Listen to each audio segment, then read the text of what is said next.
For nearly 2,000 years, one story has stood at the center of Christian belief as one of the greatest miracles ever recorded. A dead man, for days in a tomb, a command from a traveling preacher, and suddenly life returns.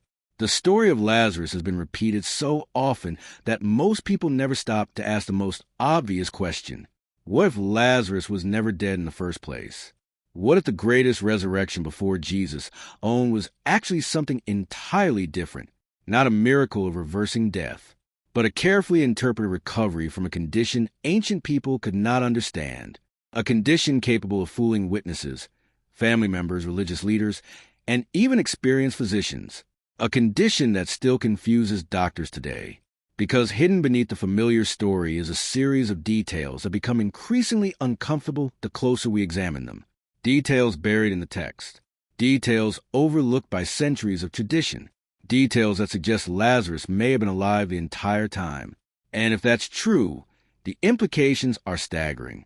The account appears in the Gospel of John, the latest of the 4 canonical Gospels. Unlike Matthew, Mark, and Luke, which never mention the raising of Lazarus, John places the event at the very center of Jesus' ministry. This is remarkable.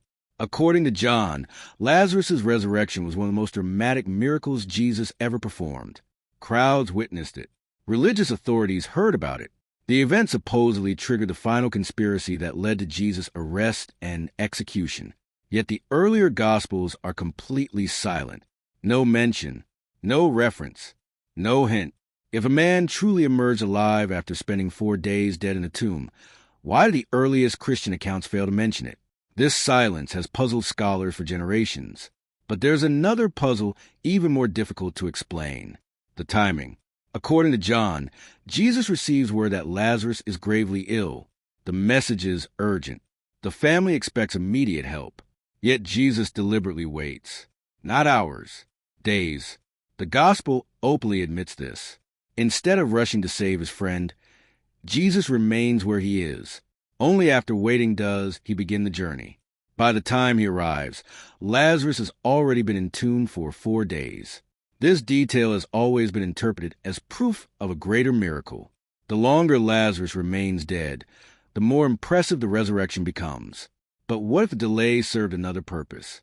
What if the delay was essential because Lazarus wasn't dead? What if time itself was part of the demonstration? To understand why this possibility matters, we need to leave theology behind and enter the world of medicine. Modern medicine recognizes numerous conditions capable of producing the appearance of death. Some are extremely rare. Others occur more frequently than most people realize. Catalepsy, severe coma, locked-in syndrome, extreme hypothermia, neurological collapse, metabolic disorders. All can produce states where breathing becomes almost imperceptible. Pulse becomes difficult to detect. Muscles become rigid. Responsiveness disappears. To ancient observers lacking stethoscopes, electrocardiograms, blood pressure monitors, and neurological testing, such conditions could easily be mistaken for death. In fact, throughout history, countless cases of premature burial have been documented. The fear became so widespread during the 18th and 19th centuries that inventors created special safety coffins. These bizarre devices included bells, flags, and signaling mechanisms designed to alert the living if a supposedly dead person woke up underground. People feared being buried alive because it happened, not constantly, but often enough to terrify entire societies. Now consider first-century Judea. Medical knowledge was primitive. Death determination relied almost entirely upon visual observation. No heartbeat monitor, no oxygen measurement, no brain scans, no laboratory tests. A motionless body could easily be declared dead, especially if grief-stricken relatives expected the worst. The possibility sounds extraordinary, yet the historical record repeatedly demonstrates how easily death has been misdiagnosed, even in modern hospitals. In recent decades, documented cases have emerged of individuals awakening in morgues, funeral homes, and even coffins after being mistakenly declared dead. These incidents occurred despite advanced technology. Imagine the margin for error 2,000 years ago. Suddenly the question becomes unavoidable. How certain could anyone actually be that Lazarus was dead? The gospel never tells us who examined him. No physician is mentioned. No medical verification occurs. No witness describes checking for a pulse. No witness describes cessation of breathing. Instead, readers are simply informed that Lazarus died. Then they are expected to accept the conclusion. But conclusions are only as reliable as the evidence supporting them. And when we begin examining that evidence, strange cracks begin to appear. One of the most frequently cited proofs of Lazarus' death is the famous statement from Martha. When Jesus orders the tomb opened, she protests, "Lord, by this time there is a stench, for he has been there 4 days." For many readers, this seems definitive. Decay means death. Case closed. Except the text never actually says anyone smelled a corpse. The statement is predictive. Martha assumes decomposition has occurred. She warns what she expects to happen when the tomb is opened. The gospel never explicitly reports the odor. This distinction matters because expectation is not observation. Ancient Jewish beliefs included the idea that the soul lingered near the body for several days after death. Many traditions held that after 3 days decomposition became undeniable and hope vanished completely. Notice what John does. He chooses 4 days. Not 1, not 2, not 3, 4. Exactly beyond the symbolic threshold where death would be considered irreversible. The number appears almost perfectly tailored to eliminate doubt. And that raises another question. Is John recording a medical observation or constructing a theological argument? Because the Gospel of John consistently presents miracles as signs, not merely events. Signs designed to communicate spiritual truths. Signs arranged to reveal Jesus' identity. Signs structured for maximum symbolic impact. The 4-day detail fits this pattern perfectly. Yet symbolism and historical precision are not always the same thing. The deeper we investigate, the more the story begins to resemble a carefully staged demonstration rather than a straightforward medical report. Then we encounter perhaps the strangest detail of all. Lazarus emerges from the tomb still wrapped in burial cloths. Think carefully about that image. A man supposedly dead for 4 days walks out wearing grave wrappings. The text emphasizes this repeatedly. His hands are bound. His feet are bound. A cloth covers his face. Jesus then instructs those around him to remove the wrappings. This scene has inspired countless paintings and sermons. Yet from a physiological perspective, it raises serious questions. How exactly does a man wrapped in restrictive burial garments walk out of a tomb? How does someone whose feet are bound navigate uneven ground? How does someone with a face covering see where he is going? The narrative presents the moment as miraculous, but it also hints at something unexpected. Lazarus is not described as a decomposed corpse suddenly restored. He behaves like a living person emerging from confinement, and that distinction may prove more important than anyone realizes, because ancient burial customs were not identical to modern embalming practices. Many people imagine Lazarus lying preserved like an Egyptian mummy. That image is inaccurate. Jewish burial traditions focus primarily on washing, anointing, and wrapping the body. There was no sophisticated embalming process designed to halt decomposition for extended periods. If Lazarus had truly been dead for 4 days in the climate of Judea, signs of decay would likely have been difficult to ignore.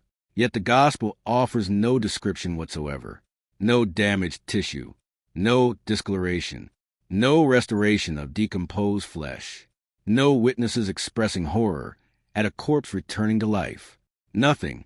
The narrative skips directly from tomb to walking, and that omission becomes increasingly difficult to ignore, because when ancient writers describe miracles, they often emphasize visible evidence. Yet here, the evidence most expected from a 4-day-old corpse is conspicuously absent. Why? Because perhaps the author wasn't interested in describing a biological resurrection. Perhaps the goal was demonstrating belief. Perhaps the details of Lazarus' physical condition were less important than the theological message attached to him. And if that's true, then an entirely different possibility emerges. A possibility that transforms the story from supernatural resurrection into misunderstood recovery. A possibility hidden beneath centuries of interpretation. A possibility that forces us to re-examine every assumption we've inherited about what happened inside that tomb. Because once we begin comparing ancient descriptions with modern medical knowledge, The case against Lazarus being truly dead becomes far stronger than most people realize, and the evidence is only beginning. Because once the possibility of a mistaken death enters the discussion, the entire narrative must be examined through a different lens, not the lens of faith, not the lens of tradition, but the lens of probability. And probability forces us to ask uncomfortable questions. If Lazarus truly died, what evidence would we expect to find? And if he merely appeared dead, what evidence would we expect to find? The answers are surprisingly revealing. Consider the reaction of Jesus when news first reaches him. The response is unusual. He does not rush. He does not panic. He does not immediately begin traveling toward Bethany. Instead, he makes a statement that has puzzled readers for centuries. This sickness will not end in death. Those words are often interpreted as prophetic. Jesus supposedly knows Lazarus will eventually live again. But there is another possibility. What if the statement was literal? What if Jesus believed Lazarus' condition was not ultimately fatal? The distinction matters. Because if Jesus thought Lazarus was suffering from an extreme medical crisis rather than irreversible death, his actions suddenly become more understandable. He waits. He remains calm. He delays. Those are not the actions of someone racing to resurrect a corpse. Those are the actions of someone confident the situation is not exactly what everyone else believes it to be. Then comes another curious exchange. When Jesus finally decides to travel, he tells his disciples something remarkable. Our friend Lazarus has fallen asleep. Sleep, not death. The disciples interpret the statement naturally. If he sleeps, he will recover. Jesus then clarifies, Lazarus is dead. Most readers see this as metaphor, but the sequence raises questions. Why use sleep imagery at all? Throughout history, sleep has often been used to describe conditions that resemble death. Coma patients appear asleep. Cataleptic patients appear asleep. Individuals suffering certain neurological episodes appear asleep. To outside observers, the difference can be impossible to detect.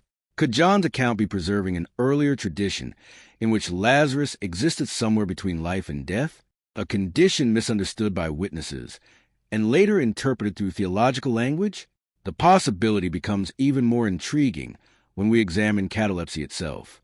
Catalepsy is a neurological condition characterized by muscular rigidity, reduced responsiveness, and an inability to move voluntarily. Breathing can become shallow. Pulse can become difficult to detect. The body may remain fixed in unusual positions for extended periods. Historically, cataleptic episodes terrified physicians because they mimic death so convincingly. In some documented cases, individuals remained unresponsive for days before suddenly recovering. Ancient observers would have had little chance of distinguishing such a condition from genuine death. Now imagine a first-century village. A man collapses. His breathing becomes imperceptible. His body grows still. Hours pass. Then a day. Then another. Family members weep. Neighbors gather. Religious preparations begin. Eventually, the conclusion becomes unavoidable. He must be dead, or so everyone believes. Yet belief is not proof. History repeatedly reminds us that certainty can be dangerously misleading. One of the strongest arguments against the traditional interpretation lies in what is missing from the account. There is no description of Lazarus returning from death. Think about that carefully. The gospel never records him speaking about the afterlife. He never describes heaven. He never recounts spiritual experiences. He never explains what death felt like. He never reveals what he witnessed beyond the grave. Nothing. Absolute silence. This absence is extraordinary. If a man genuinely spent 4 days dead, his testimony would arguably become the most important evidence for life after death in human history. Yet Lazarus says nothing, not a single word. The text never quotes him, never interviews him, never records his experience. It is as if the author deliberately avoids the very questions readers would naturally ask. Where was Lazarus? What did he see? What happened during those 4 days? The silence is deafening, and silence often tells its own story. Because individuals recovering from near-death experiences frequently describe vivid perceptions, visions, sensations, memories. Even in ancient literature, journeys into the afterlife are often richly detailed.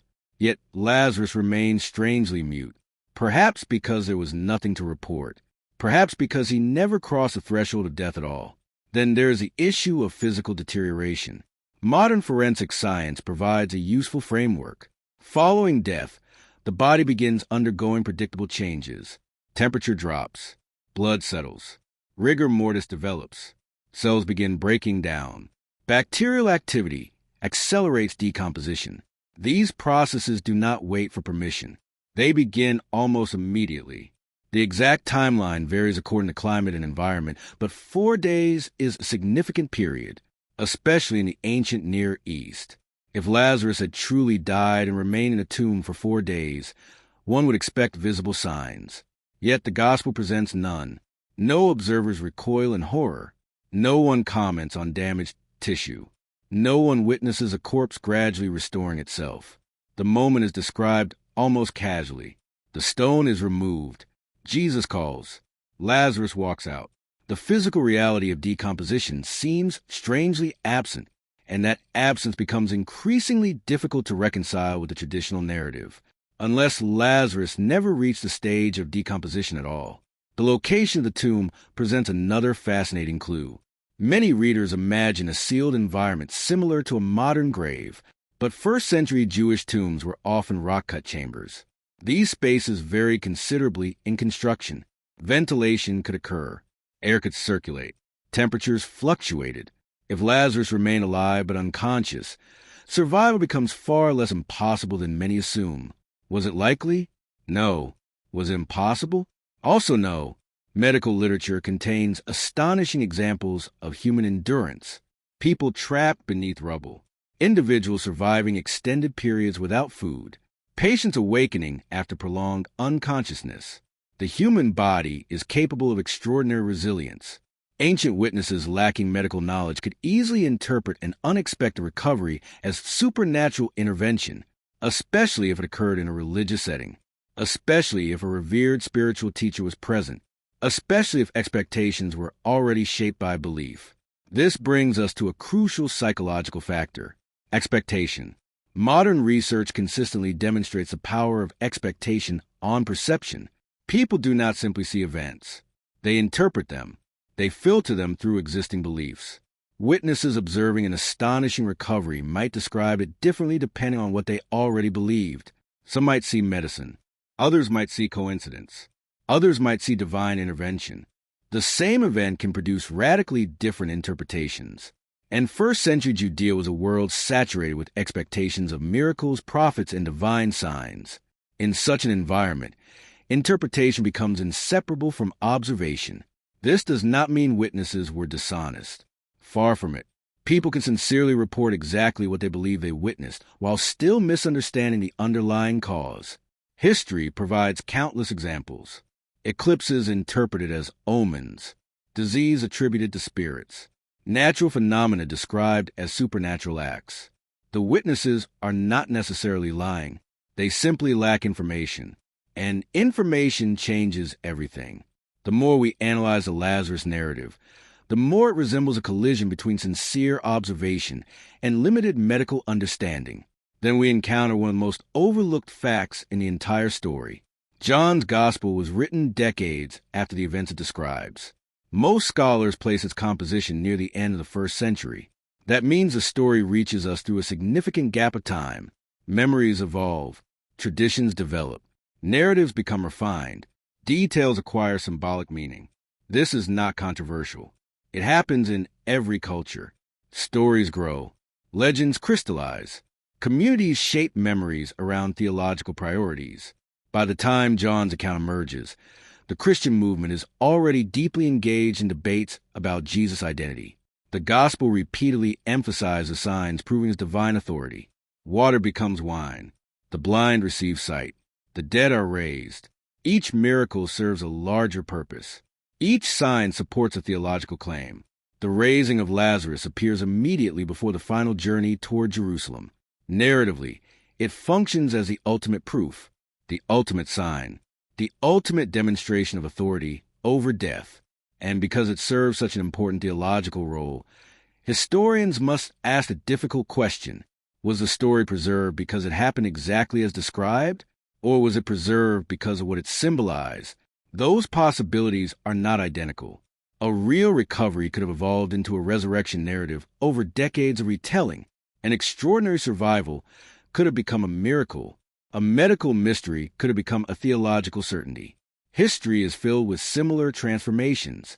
The process does not require deception, only repetition, only belief, only time. The 4-day delay itself becomes increasingly suspicious under this framework. Notice how perfectly it addresses potential objections. 1 day might suggest a mistake. 2 days might suggest a mistake. 3 days might suggest a mistake. But 4 days crosses a symbolic threshold. For days eliminates doubt. For days creates maximum dramatic impact. The number functions almost like an argument embedded within the story itself. Do not question whether Lazarus was dead. He was dead for 4 days. The narrative anticipates skepticism and answers in advance. Yet, ironically, that very precision raises new questions. Because details designed to eliminate doubt sometimes reveal the concerns of the storyteller more than the reality of the event. Then we must address the reaction of the religious authorities. According to John, the miracle generates enormous concern. So much concern that leaders begin plotting against Jesus. Again, this is often cited as evidence that the event genuinely occurred. But there is another interpretation. An extraordinary public recovery would attract attention regardless of whether death had actually occurred. Imagine a respected teacher arriving after days of mourning.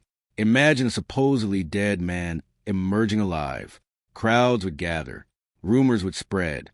Authorities would become concerned. The social impact would remain enormous. The reaction does not necessarily prove resurrection. It only proves something remarkable happened. And remarkable events do not always have supernatural explanations. As the pieces continue falling into place, a different picture begins emerging. A man suffers a catastrophic medical episode. Observers believe he is dead. Burial preparations begin. Time passes. A respected religious figure arrives. The man unexpectedly recovers. Witnesses interpret the recovery through the lens of faith. The story spreads. Years become decades. Tradition strengthens. Symbolism accumulates. Eventually, a medical anomaly becomes one of history's most famous resurrection narratives. Could that be what happened? We cannot prove it, but neither can we dismiss it, because the evidence traditionally used to prove Lazarus' death often proves far less than people assume, and the evidence suggesting survival is stronger than many are willing to admit. Perhaps the greatest irony is this. The story remains astonishing even if Lazarus never died. A recovery from a 4-day cataleptic state would still be extraordinary, still unforgettable, still worthy of preservation, still capable of inspiring awe. The difference is that one explanation requires suspension of biological law. The other requires only acknowledgement of how little ancient people understood about the boundaries between life and death. And history repeatedly demonstrates that those boundaries have never been as clear as we imagine. The tomb of Lazarus may not represent the defeat of death. It may represent something equally fascinating, a moment when medicine, mystery, belief, and human perception collided so powerfully that the resulting story transformed the course of religious history forever. And perhaps that is a hidden evidence buried beneath centuries of tradition, not proof that a dead man returned to life, but evidence that he may never have been dead at all.